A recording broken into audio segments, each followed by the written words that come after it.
दोस्तों, सुहेलदेव भारतीय समाज पार्टी के मुखिया और यूपी सरकार में कैबिनेट मंत्री ओम प्रकाश राजभर अखिलेश यादव पर आग बबूला हो गए हैं, बेहद नाराज हैं, गुस्से में हैं। बात 100 रुपए से शुरू हुई थी पर करोड़ों अरबों तक जा पहुंची है। जन्मदिन की शुभकामनाएं अतीत में गड़े मुर्दों को उखाड़ने पर आ गई है, जिसने यूपी की सियासत को एक बार फिर से खौला कर रख दिया है। नमस्कार, मेरा नाम हिमांशु मिश्रा है, आप देख रहे हैं 4 PM न्यूज नेटवर्क। दोस्तों, कहानी शुरू से शुरू करते हैं। 15 सितंबर को ओपी राजभर का जन्मदिन था, बर्थडे था। संतरी से लेकर मुख्यमंत्री तक राजभर को बधाई दे रहे थे, खुशी का माहौल था। इस बीच अखिलेश यादव प्रेस कॉन्फ्रेंस करने के लिए आते हैं, जहां एक पत्रकार उनसे कह देता है, पूछ लेता है कि ओपी राजभर जी का आज जन्मदिन है, क्या कहेंगे। इस पर अखिलेश यादव क्या बोलते हैं, खुद आप ही सुनिए। मैं क्या करूं इसके लिए? जन्मदिन उनका, तो मैं क्या करूं उसके लिए? 100 रुपए से काम चलता हो तो भिजवा दें।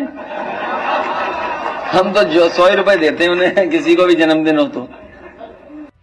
की बहस इसलिए मत करो, वैल्यू मत बढ़ने दो किसी की।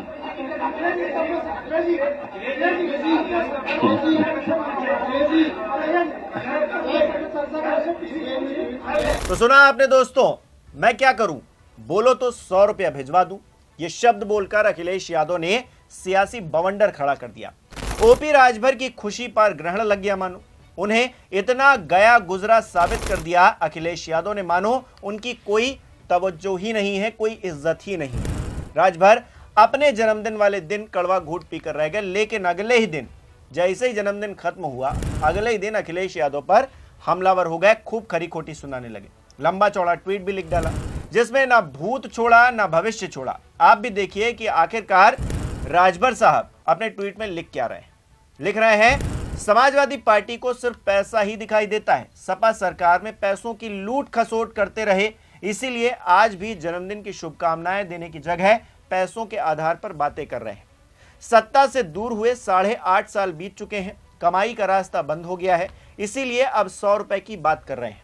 अगर सत्ता में बने रहते तो करोड़ों अरबों से नीचे बात नहीं करते।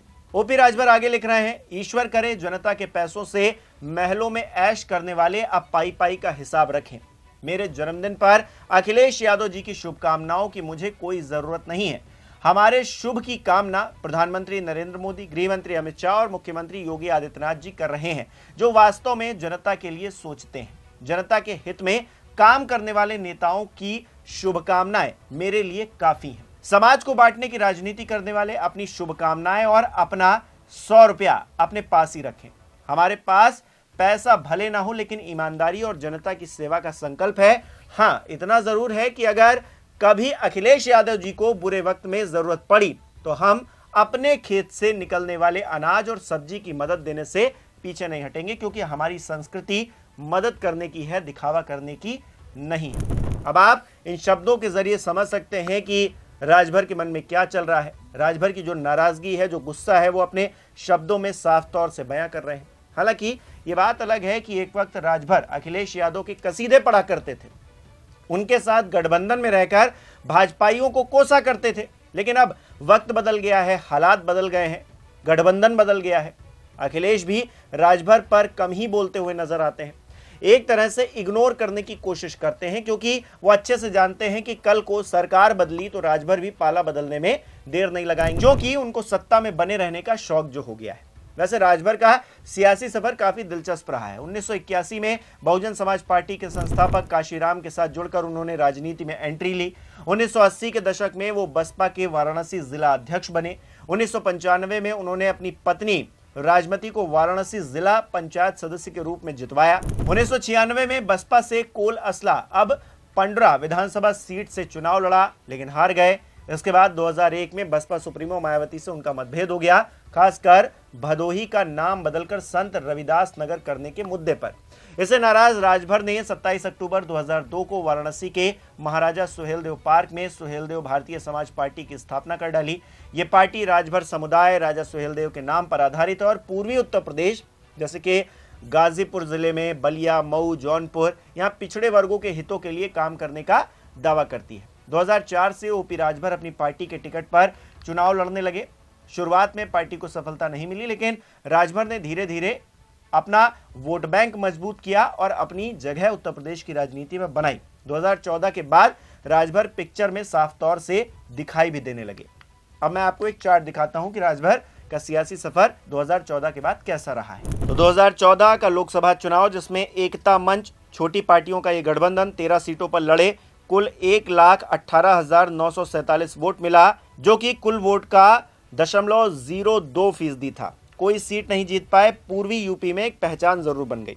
इसके बाद 2017 का यूपी विधानसभा चुनाव आता है। भारतीय जनता पार्टी के साथ गठबंधन करते हैं, भाजपा के साथ आकर 8 सीटों पर चुनाव लड़ते हैं, 4 सीटें जीत भी जाते हैं, जिसमें से जहूराबाद से राजभर खुद जीतते हैं, कैबिनेट मंत्री बन जाते हैं। पिछड़ा वर्ग कल्याण और दिव्यांगजन सशक्तिकरण विभाग उनको मिल जाता है। योगी आदित्यनाथ सरकार में वो शामिल हो जाते हैं। पार्टी को पीला झंडा भी मिल जाता है। फिर सिलसिला आगे बढ़ता है, 2019 लोकसभा चुनाव तक पहुंचता है, लेकिन तब तक भाजपा से अलगाव हो जाता है। विवादित जो बयान उनके थे, जिन्ना पर टिप्पणी जैसे, उनके कारण 20 मई 2019 को मंत्री पद से उनको बर्खास्त कर दिया जाता है। आंतरिक आरक्षण के मुद्दे पर योगी सरकार की वो आलोचना कर रहे थे। 2021 आता है, समाजवादी पार्टी के वो करीब आने लगते हैं, उसके साथ गठबंधन कर लेते हैं, सपा के साथ वो हाथ मिला लेते हैं, लेकिन उनके विवाद कम नहीं होते। अखिलेश यादव पर एसी रूम में रहने का वो आरोप लगाते हैं। इसके बाद 2022 यूपी विधानसभा चुनाव आते हैं, सपा के साथ वो बने रहते हैं, 17 सीटों पर लड़ते हैं, 6 सीटें जीतते हैं। जहूराबाद से फिर से वो जीत हासिल करते हैं। गठबंधन के बाद सपा से मतभेद हो जाता है। जुलाई 2022 में गठबंधन टूट जाता है।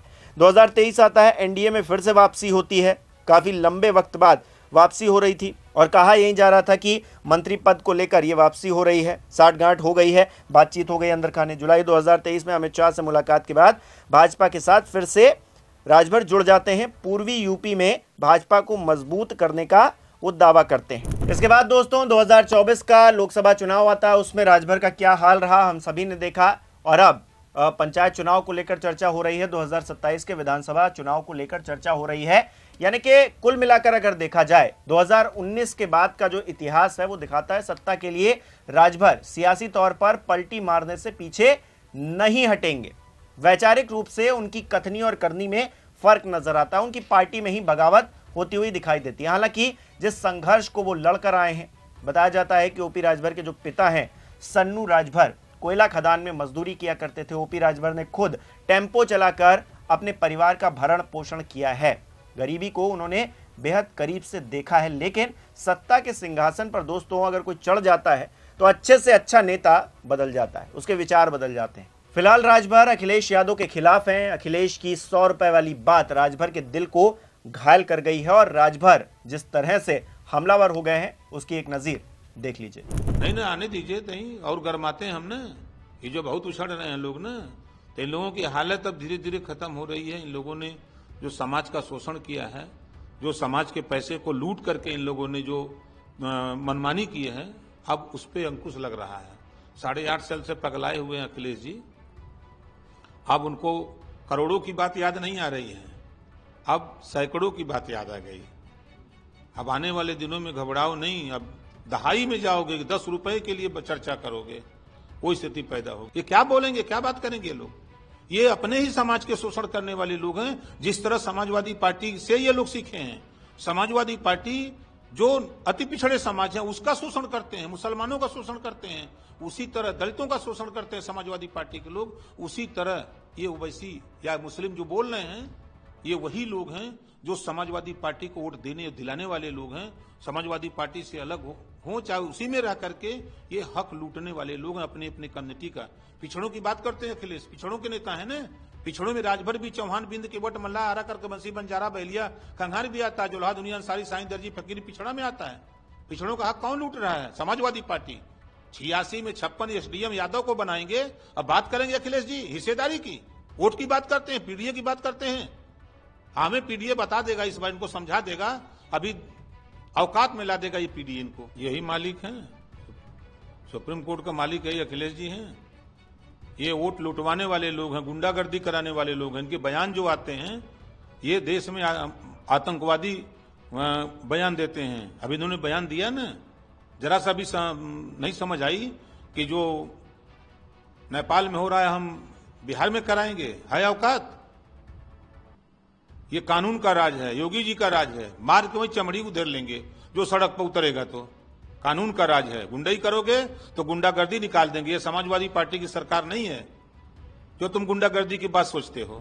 अब दोस्तों सवाल यह है कि अखिलेश यादव क्या ओपी राजभर की इन खरी खरी बातों का जवाब देंगे, क्या इसे अहमियत देंगे, और अगर नहीं देंगे तो फिर उत्तर प्रदेश की राजनीति क्या मोड़ लेगी। हमारी नजर रहेगी उस पर। आप हमें कमेंट करके बताइए कि आप इस पूरे विषय पर क्या सोचते हैं, क्या समझते हैं।